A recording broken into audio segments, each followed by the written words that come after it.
Live in Roswell, I'm Kevin Rosen for 11 Alive. That is not good news. Kevin, thank you. There is new information tonight on the frustrations and the fallout after the Atlanta Braves announced their move to Cobb County. A lot of trash talk and hundreds of emails were released today showing the back and forth between the city and the team. Keith Whitney poured over the documents tonight, and Keith, I hear it wasn't pretty. Certainly not toward the end, DeMarco. Now, you know, some things are obvious, but some things you had to read between the lines of the emails. While city officials ultimately were busy romancing the Falcons, the Braves got jilted. Or was it the other way around? But in the end, it's nobody's fault. They just drifted apart. The emails show that the Braves and a team from City Hall had been in discussions for a year about improvements and development around Turner Field. But somebody dropped the ball, and critical meetings were canceled while the city tackled plans for the new Falcon Stadium. The Braves were clearly furious at the snubs and announced after the November elections that they were gone. As late as September 19th, they were still,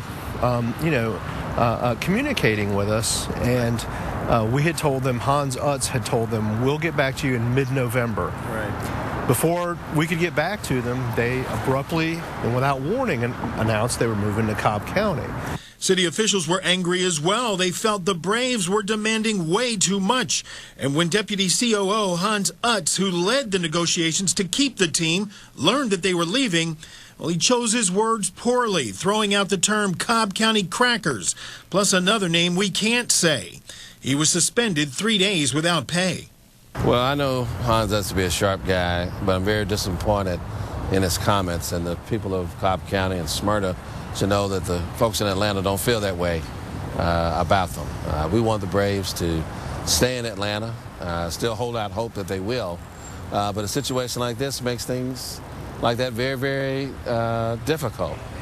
All right, so Keith, why is Michael Bond so upbeat? Yeah, he really is, and it's funny because, you know, he says the deal is not set in stone and that the Braves can easily exercise their option to stay another 5 years in Atlanta, something they might do, he thinks, if hidden costs with that new stadium start popping up, like infrastructure, which he believes could add another $100 million to the deal. For example, he says it costs $60 million for the infrastructure just to move the Falcon Stadium about 50 yards. He's keeping hope alive. All right, Keith, thank you.